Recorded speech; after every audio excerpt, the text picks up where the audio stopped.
Hi, I'm JD. Welcome to my channel. I'm the Flying Watchmaker. Please subscribe. Please hit like.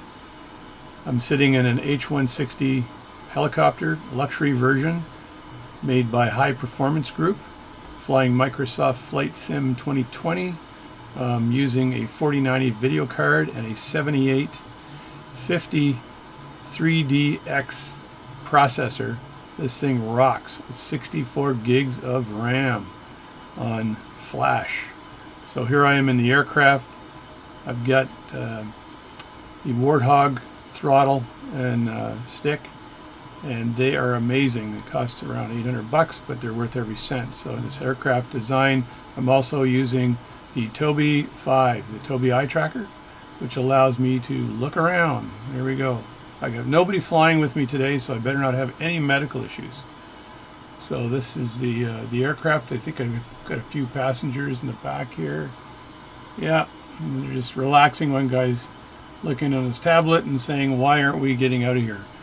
So I'm going to take off from Summerside, CFB. What used to be CFB Summerside is now Sleeman Park, and fly to Charlottetown, PEI. So for all you folks out there like Gord and Jerry, I think Jerry still lives just outside of Summerside. We're going to take off on this aircraft and do a nice little flight. So let's look on the outside of the aircraft for a second. So here you go. There's the High Performance Group H160 helicopter. It is a gorgeous, gorgeous helicopter. It's 5-bladed helicopter, tail rotor drive system, encapsulated tail rotor blade system for protection. Really interesting horizontal stabilizers in the back. It's got landing gear here. This aircraft also has floats that you can deploy. And I don't see a wire cutter in here, but there's no wire cutter. So I'm assuming that it believes you're not going to do anything like search and rescue and stuff where you might be in danger of actually having to have a wire cutter. It's got some headlights or lights in the front, but no night sun and no hoist. It's the luxury version of the aircraft. So let's jump back into the aircraft here. And as you can see, it's set up here, and the floats are on auto, the wipers are off, the HTOS, the terrain avoidance warning system is on. I probably don't need that, but I can mute that if I want to. There's muted so it doesn't bug me. And what else? And I've got auto. That's all good. I'm just looking down to make sure everything is. The autopilot is on. Whenever these lights are off, that means it's on. Landing gear is down, and I am ready to fly. I'm at 101 right now, and my torque is at 18.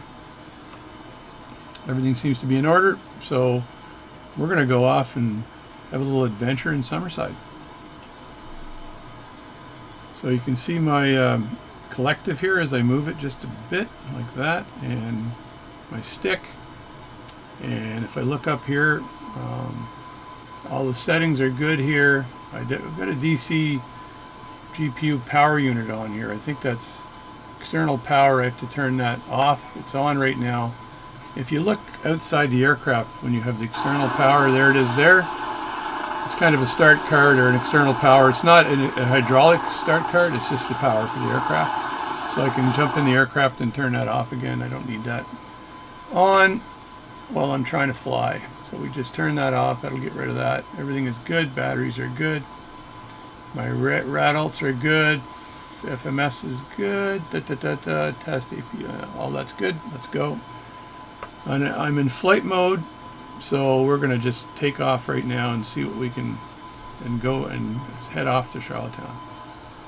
So now I'll also put it in auto hover mode, so I can go up here like this and then just stick it into auto hover mode like that.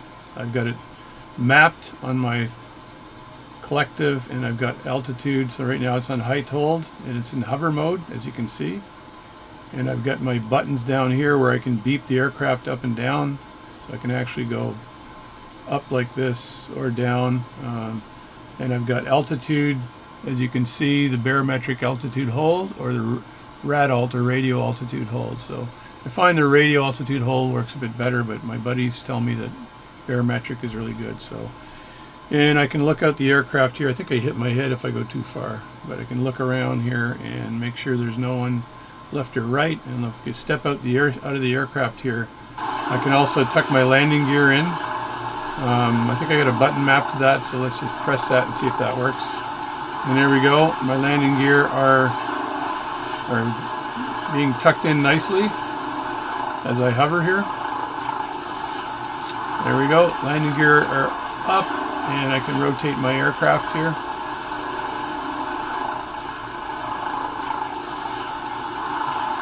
And there we go. My aircraft is rotated, and like I said, I'm on altitude hold right now, so let's get back into the aircraft. And I want to put the map on so I know where the heck I'm going. So let's do that. There's Summerside. I'm too far over. My destination is Charlottetown, which is this way. I can see Kensington, and this is where my cat got fixed.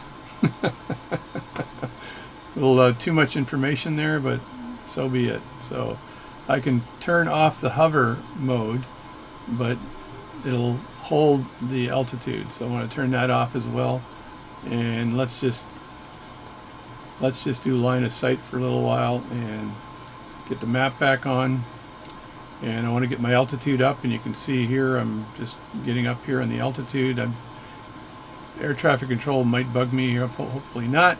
And let's just take off and get ourselves some little forward altitude. And if you can see here on this display, this arrow here means that I'm actually accelerating forward, and it goes backwards when you're accelerating backwards, and here you're ascending and descending, and that's your rate.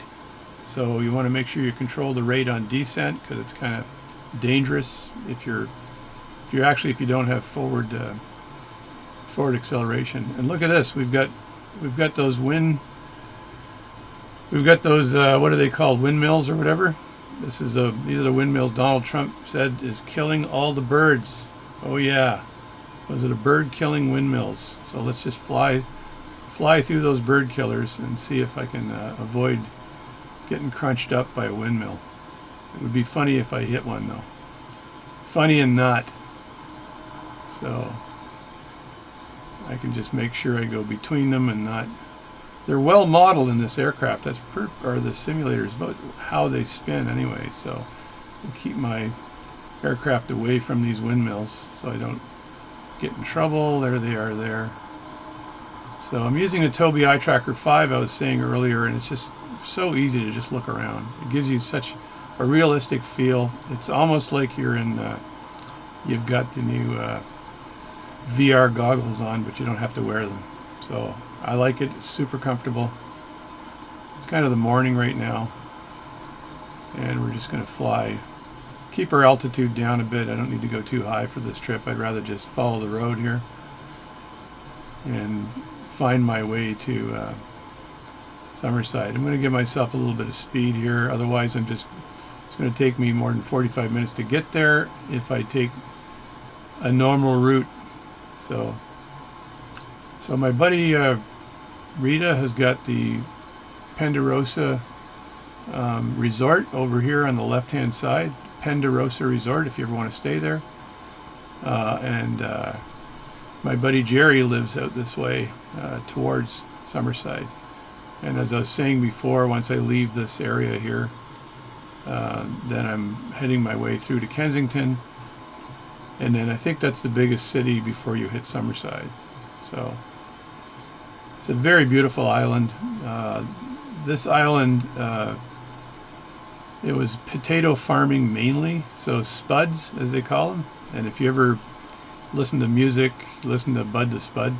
This is a famous song in Canada by Stompin' Tom Connors. Bud the Spud from the bright red mud, going down the highway smiling. Because the spuds are big on the back of that rig, and he's from Prince Edward Island. Yes, he's from Prince Edward Island. So PEI is just gorgeous. It's the people here are so nice and friendly. You'll never have a problem in PEI. So my cousin Betty lives around here as well. She just lives outside of Kensington. She's a wonderful lady. Used to be a nurse and was nursing into her 70s, I think. Although when I talk to her, usually we're in agreement that she's still 20, so and not in her 70s. So very nice lady. I'm connected with her on Facebook, and she's smart and a very beautiful woman. So that's Betty. So big shout out to Betty. I'm flying over PEI. Hopefully you recognize some of these landmarks. In fact, I may fly right over your house. I don't know it. So it's going to pick up the speed here going through Kensington. And like I said, my friend Rita is a owner, I believe, of the Penderosa. Her name is Rita Cosby, and she's an owner of the Penderosa resort just off the coast. So if you go to PEI and you go to Cavendish Beach and you go west from Cavendish Beach, you end up at the Penderosa resort. So there we go. This is going through Kensington. I believe there's a beautiful golf course around here too. I'm going to take my feet off of the pedals and relax for a second because I've got myself some good forward velocity. I really don't need any pedals. And as I only think there's one cop in Kensington. So if you ever want to have some fun speeding, this is where you do it. So I have a friend whose father carries a roll of 20s with him, just in case he gets pulled over by the cops. So I don't think that'll work, but it's pretty damn funny. So there's some really nice lobster canneries or lobster fishing here, and you can buy fresh lobster right off the docks. There is a golf course that I stayed in, so if I turn right here, I believe this is the golf course here on the right hand side. So I just go down this way, and I think this is where the golf course was, on the right hand side. Maybe I'm wrong, maybe I'm right, not sure. So it's just through past Kensington. That kind of looks golf course-ish, but it's not really the golf course, is it? No, maybe that's not it. Anyway, so this is a beautiful area. I know if you look at my map and I follow the road to the right hand side, I'm going to end up close to that. I think that might be my cousin Betty's house right there. So if I look down at the farm, that's right there. That could be Betty's farm right there. She'll have to confirm that if she ever watches this video. I'll have to send her a link and she can tell me whether that's her farm or not. But I'm on my way to PEI, Charlottetown, PEI. So I went to University of Prince Edward Island as a young guy and got a Bachelor of Science degree in pre-engineering and got an electrical engineering degree later on at a different university. But living in PEI for 3 years to get that degree was a joy. And my father is from the island, from Summerside, so I am a Summerside boy. I went to Summerside High for 1 year, but I went to junior high and elementary school, total of 6 years in Summerside. So beautiful place to live. The winters can be a bit nasty here. There's no shortage of snow. And as kids in the wintertime, we made money shoveling snow. This is what we did. I think over here is Cavendish Beach. If I were to go this way a bit, I'm going to go towards the shoreline here and see if I can hit Cavendish Beach. As well, the Charlottetown International Airport is here. I think it might be called the International Airport, even though there's pretty much nothing international about it. It flies from Charlottetown to Summerside and to New Brunswick and to other areas of Canada. I don't think it goes into Montreal, I'm not sure, but not many direct flights into Summerside. You end up having to go to Halifax and then go to Summerside. So gotta watch myself here. I just leaned on my throttle and give it a bit more here. So right down here you end up getting these little fishing villages in here where you can buy lobster. The aircraft doesn't like the fact that I'm lowering my altitude a couple of times here. So there's North Rustico, and so this is where the Cavendish Beach is and the boardwalk, very famous area. The beaches here are just gorgeous. So the sand is very nice sand, The Hurricane Juan didn't help, and there was another storm after that that washed away a lot of sand, but this is going to come back. And the grass here is the type you'd see down in Florida. So have a look at that. This is just gorgeous. I just fly down here and around. This is North Rustico. And these are the beaches, and down here you have Cavendish. As a kid, we used to go to Cavendish Beach if we were lucky. And I think this is where Cavendish Beach is. And the boardwalk. And you just keep following the line here. Keeps giving me the caution terrain because I'm trying to fly a little lower here, but that's fine. I could turn off my terrain avoidance warning system. I just look down here for a millisecond while I'm flying, try not to look down too much. I thought I had it off.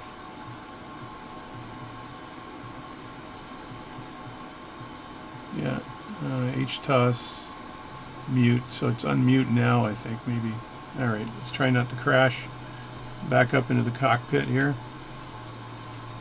And I'm just flying along, a lot of homes here and farms here. Again, potatoes were the staple of PEI, may still be the staple of PEI, and McCain's French fries and other products is manufactured in PEI. If I have time, I could fly over the crossing, which is, I think it's one of the wonders of the world. It's a 9-mile causeway. So this causeway caused my grandmother all kinds of problems because she was kind of upset that they were connecting PEI to the rest of the world. So this would allow others to get onto PEI that were from away. This is a term they use in PEI. If you're from away, you're not from PEI. So, and even if you were in PEI for 100 years, you're still from away. I think you got to be there from away a long time ago. So the Richards, my family, landed in Nova Scotia in 1661, and then in around 1750 time frame, where they had the expulsion of the Acadians. My family, one of my family members ended up in Egmont Bay area and near Summerside, PEI, and this is where all the Richards came from. So the Richards and the Arsenals I'm also related to. But I'm also half Swiss, as my mother was from just south or north, or what am I second? Just south of Zurich, Switzerland, in a city called Linn, L-I-N-N, Switzerland. You can look it up. They're famous for the Linn tree. So I'm just going to head in a bit here. So I want to head more towards Charlottetown for this little trip. So a little bit of history for me. So I'm really from the island. A lot of people move back in the island in retirement. I couldn't do it, even though PEI is just gorgeous and the people are so nice here. I just can't stand their driving. So I know Jerry's listening to me right now, and maybe Gord, if he's watching this video, and Jim, another friend of mine, and I think Ed, Fast Eddie, another friend of mine. If they're watching this video right now, they're probably getting a kick out of this. So, but they drive so friggin' slow in PEI that the speed limits are backwards. I think that's how slow they drive. So it's the only slow driving joke I got today. So this is all more farmland and farmland and farmland. So you can imagine this in the wintertime. There's not a lot of hills. It's kind of rolling hills in PEI, but not a lot of, there's no mountains really in PEI. There's a couple of lakes, but not many. So from a freshwater perspective, you're not getting a lot of fresh water from lakes in PEI. You're likely getting it from runoff of rainwater and a water filtration system. So there's the main highway going to Charlottetown, I believe. So let's just follow that. And yeah, in PEI's, like I said, my family came from Summerside, and they were lobster fishermen, Egmont Bay area. And as lobster fishermen, my great-great-grandfather started the first lobster cannery in Miscush, I believe. There's Egmont Bay and Miscush. They're only 5 miles apart. I'm using miles because they didn't have kilometers back then. Kilometers didn't exist back in the early 1900s or the 1800s. There was no such thing as a kilometer. Anyway, it's the scientists that caused that to happen. So they were 5 miles apart, and I think my my great-great-grandparents met each other, and they're from the 2 different cities, 5 miles apart, and I thought, they got to be related. But I seem to be looking okay, so everything is fine. So Summerside, so as a kid, there was a Queen's Wharf, had a lobster cannery, and my grandmother's brother owned the lobster cannery. I think it strangely burnt down for some reason. But on Sundays we would go get a lobster feed, and it was not unusual for me to down 10 lobsters in one sitting. People wouldn't believe it, but man, I had no issue eating a lot of lobsters. So if you can see my map here on my tablet, you can see there's an airplane there, and I think that might be the airport. And if you look at the window here, center, you can see that's the runway lights for the airport. So that's the main airport for Prince Edward Island. The other one I took off from was the Summerside, like I said, Canadian Forces Base, Summerside, CFB Summerside. So Charlottetown, we're getting close to Charlottetown, and so I don't consider myself to be from away because my roots are from PEI. So from the 1750s. So, and just a little story here from my cousin. The expulsion of the Acadians, people thought the French Acadians were sent by the British down to Louisiana and those parts of the United States, but they ended up there, but that's not how it happened. They took the men and women, they put them in ships, men, women, and children. They separated the men from the women and children, and this is so they could control the men, that they wouldn't ride on them. And they sent them over to France. Once they got to France, Normandy area, the French didn't know what to do with them because they'd been away from France for something like 100 years, so they weren't really French anymore. They'd also, the way they spoke French had changed because there was a lot of indigenous influence to the language, so I'm sure there was Métis or Mi'kmaq in there, so which gave them, there's the runway there. I could land there, but I'm not going to. So that's pretty much the story there. So then France sent them down to southern U.S. and they started populating areas like southern Alabama, Louisiana, those parts there where the Cajuns come from. And Cajuns, I think, is a name for Acadian. Maybe it's Canadian Acadians, which is Cajun. I'm not sure if that's true or not, but anyway. So we're coming into Summerside here. I'm going to slow down, or Charlottetown, sorry. Charlottetown, PEI. I'm slowing down here so my buddies can identify stuff if it's identifiable. And I think I've got to go this way here to get to downtown Summerside.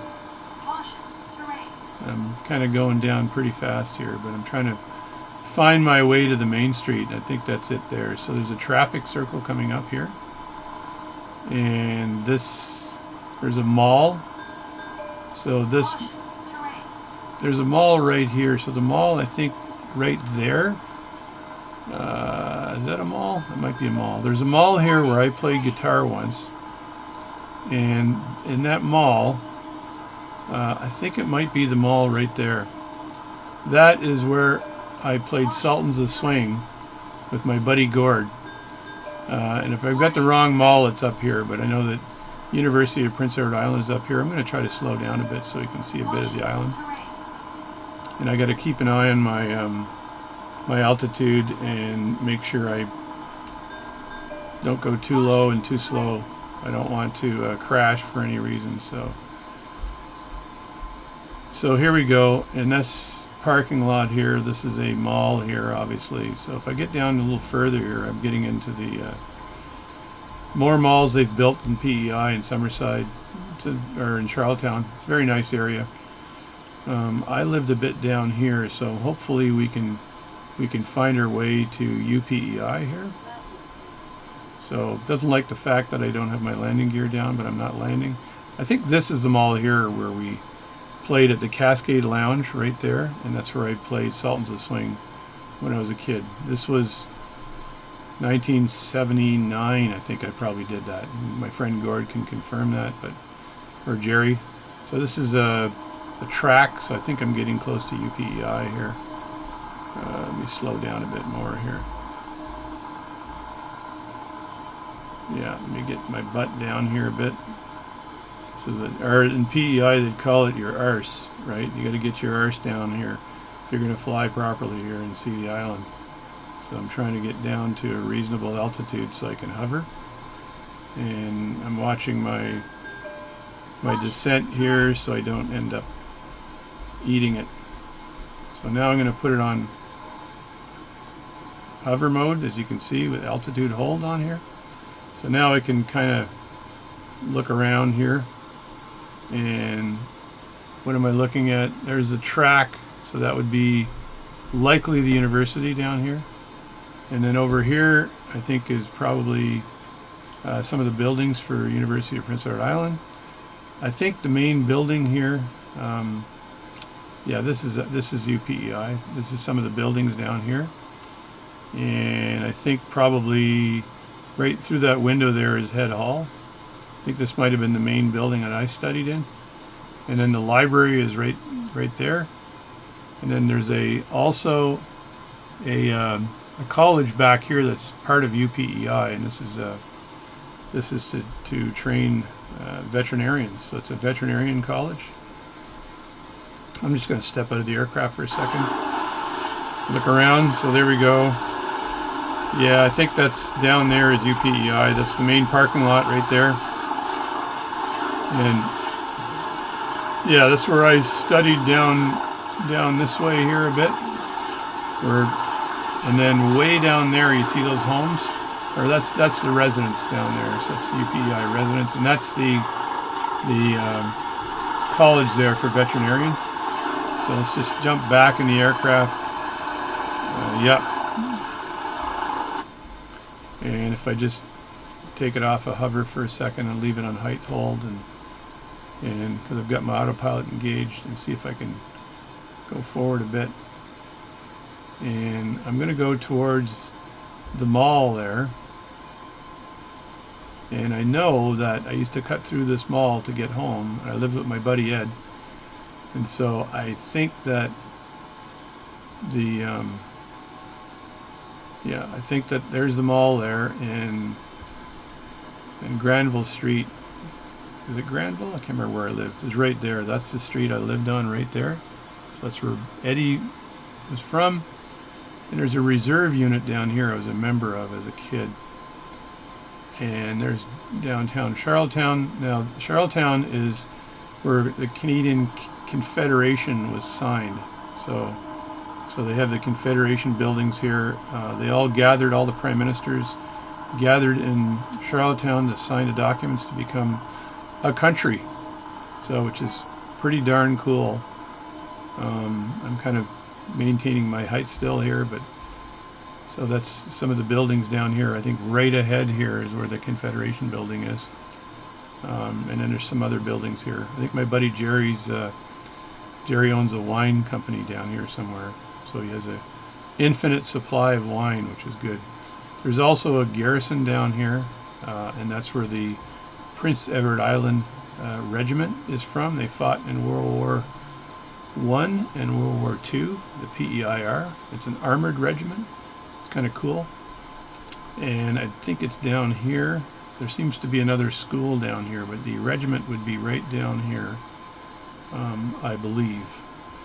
So if I go down here and look down, I think the regiment is right there, and maybe a bit of it right here. You guys can confirm that after. So still have height hold, but I'm destined to destroy myself here. So I think that's good enough for PEI. But what I would like to do is go and fly and try to find the fixed link to give you guys a look at what this amazing structure is. So this is the 9-mile crossing from PEI to New Brunswick, and it was built, I believe, 25 or 30 years ago. I'll have to look that up, but this is my friend Claire also lives around here. So she's from this area of PEI. That's Claire. I'm only doing first names for their protection. So that's where Claire lives. And then and I'm driving towards the fixed link, so I'm hoping that they do have the fixed link. And so the fixed link would be Cape Tormentine, I believe. And you should be able to get to it pretty quickly from Charlottetown. And I'll just fly along the coast here and see if they actually have the fixed link. If they don't have the fixed link, then I'll say goodbye and for today. And it's a very beautiful province, PEI. I kind of miss it. It's bringing tears to my eyes right now, just flying over it. So, getting all choked up, Jerry. I'm getting all choked up. Talk amongst yourselves. PEI, taxi drivers driving slow. Talk amongst yourselves. Now I'm going too slow here now, so I can pick it up a bit. Yeah, they're and if I just sort of zoom out on my map, I might be able to see the fixed link. And there it is right there. So if I could shut up and start flying, I could get to the fixed link without you guys having to listen to me for another hour. So let me just fly over to the fixed link right now, and I'll come back in a few minutes. Alright, I'm back. I'm still flying towards the fixed link, as you can see on the map, and I'm trying to give you guys a little bit of view of PEI as I'm flying. So there are some lakes in here. As I said earlier, there are many lakes that aren't attached to the ocean, so it's just a gorgeous island. So we're flying towards the fixed link. You can see on the map it says Summerside. It's a lot closer to Summerside than it is to Charlottetown, but pretty quick to get there. And you pay a fee to get on the island, I believe. No, you pay a fee to get off of the island. So they let you drive in without any fee, but then you got to pay to get off. It's brilliant. When you think about it, they don't want people leaving PEI, so if you don't have enough money then you're stuck on the island. Boy to Jesus, right? You're stuck on the island, boy. So I think the Islanders sound a bit like Newfoundlanders, but not a lot. So used to joke saying that people that are from PEI are Newfoundlanders that had just enough money to get to PEI, but not enough to get to the mainland. So they ended up in PEI. PEI has a windmill farm as well, and a windmill plant, I believe, where they do a lot of the science around the windmills in Tignish, PEI. So I also have another friend who is from Tignish, PEI, and she's a lawyer, and she's so nice. So this is we're getting closer to the fixed link here. So I'm just going to fly along the shoreline. You can see all the very beautiful farms in PEI. So it's a very relaxed living, although I know that farming is extremely hard. If you think that farming isn't hard, you talk to a farmer who has to wake up with the animals in the morning and deal with it all. And then at nighttime they're working right until dark. So they have a 16-hour day sometimes in the summer. So farming is extremely difficult. I have a friend who used to golf, and he was a farmer, and he sold his farm and took a normal job and was working 8 to 5, and he's like, oh my God, this is easy. so he kind of thought that, you know, the other world of non-farming would be hard, and compared to farming, not so much. So the Italians would say. So here I am. I'm getting closer to the fixed link here, just following this road along the shoreline of PEI. And on my screen, I've got 3 screens on my simulator here, so I can see the side screens really well. You can only see a single screen as I look around.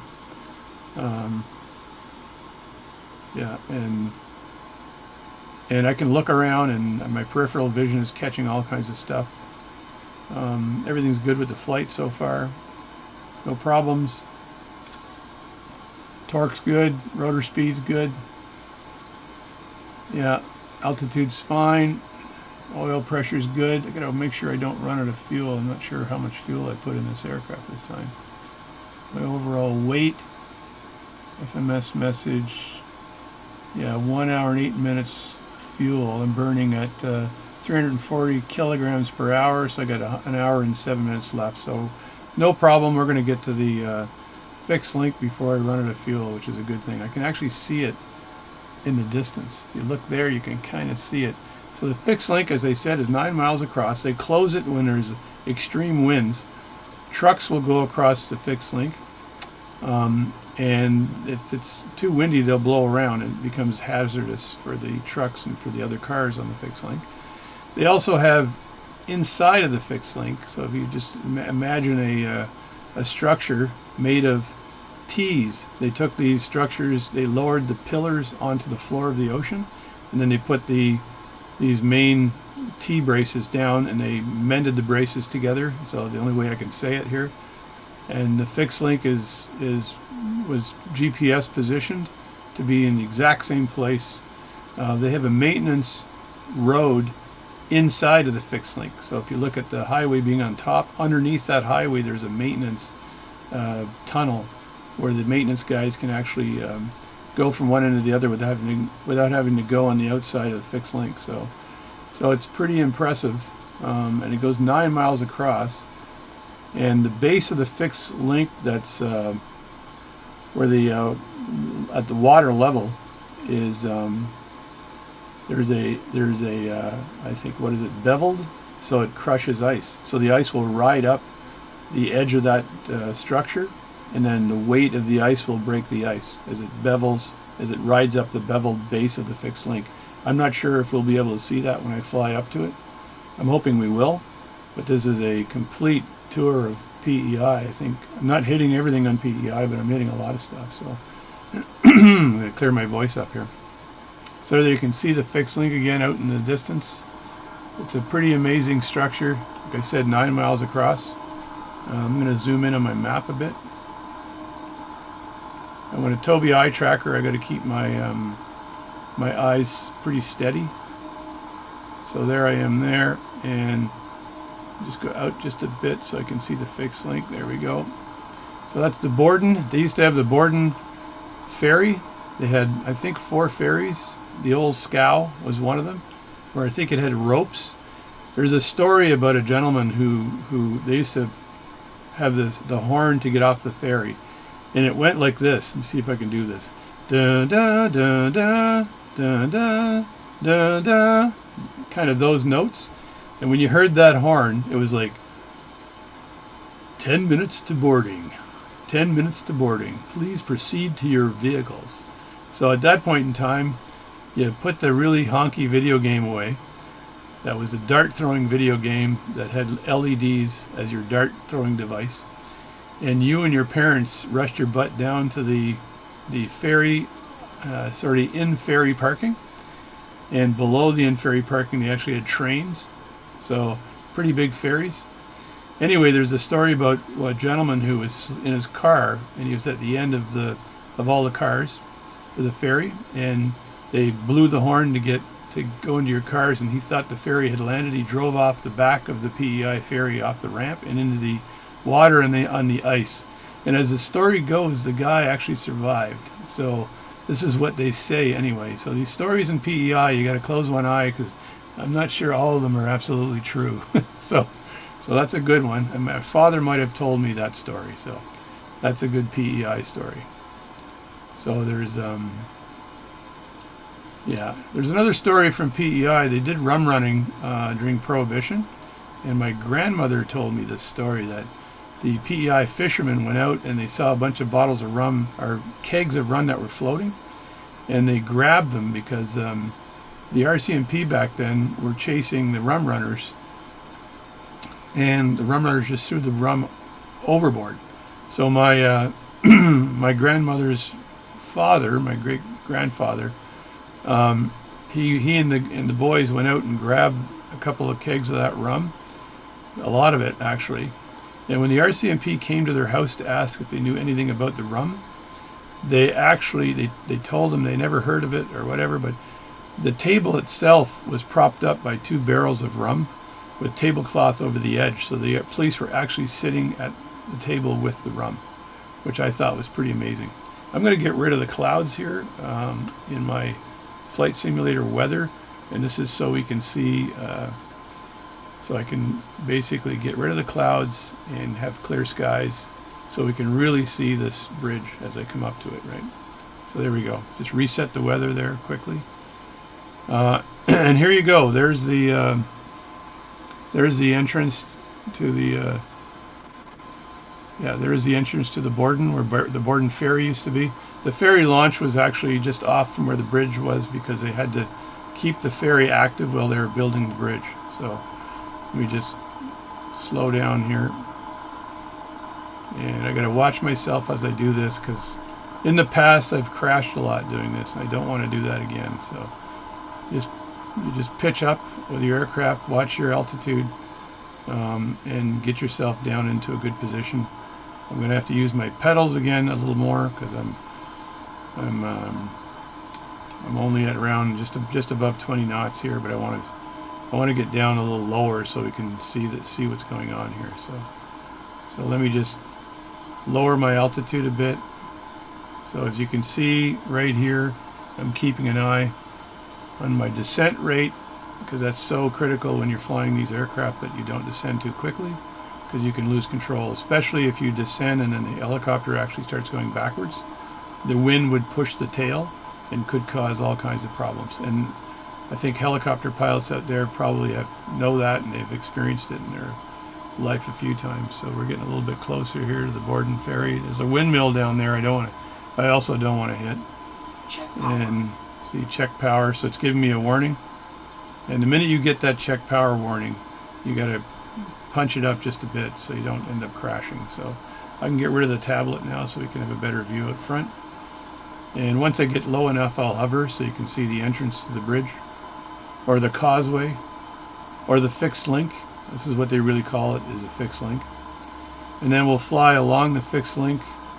There's an opening in the center of the fixed link where ships go by, so they can actually go, it's not an opening, it goes up higher and allows ships to go underneath that area. So like I said, when they built this fixed link, they just watching out for that windmill, make sure I'm not near the windmill here, because that would piss me off if I crash for no apparent reason. So it's going to give me the check power again in a second as I descend here. Probably doesn't like the fact I'm going down so fast. So there we go there. That's the entrance. The entrance to the there's the entrance to the fixed link. So I'm going to put it in auto hover mode here and just step outside for a second to look around. So there's the Borden area. The Borden ferry used to be on the left-hand side, I believe. There's the fixed link up ahead. I got to give it a little bit of pedal here. I got my feet off the pedal, so. And as you can see, that hump in the middle, there it is there. It's really nice. There's cars going onto the fixed link. And there's a video you can watch on YouTube, I believe, of the building of this marvel, right? And when we get lower, you can see the pillars as they're shaped. Hopefully, I just took off my autopilot, and the height is on hold.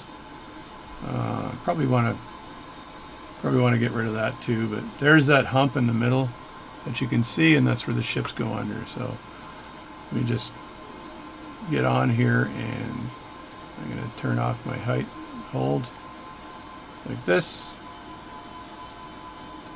And now I'm descending a bit, so I just have to keep an eye on my descent rate, because I want to get close to the fixed link here in the actual road.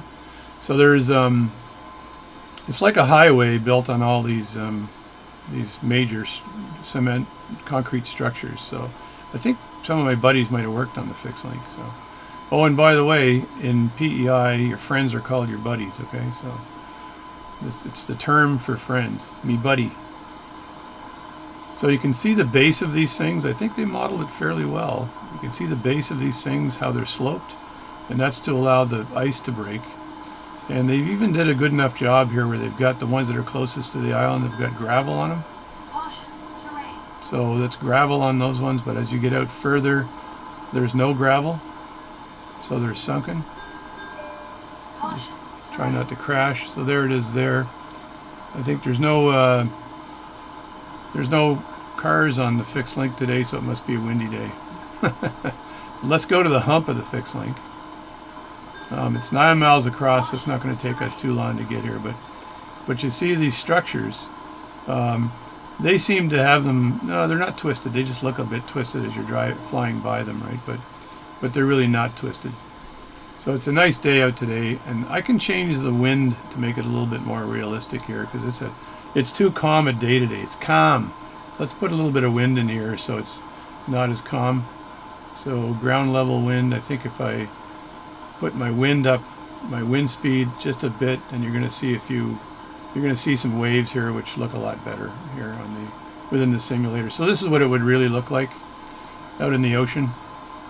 And I'm again heading towards this hump in the middle, and this allows you to get ships underneath there. So what would be really cool, I think, is if I fly in between the hump. And if I crash, that's it. That's the fixed link.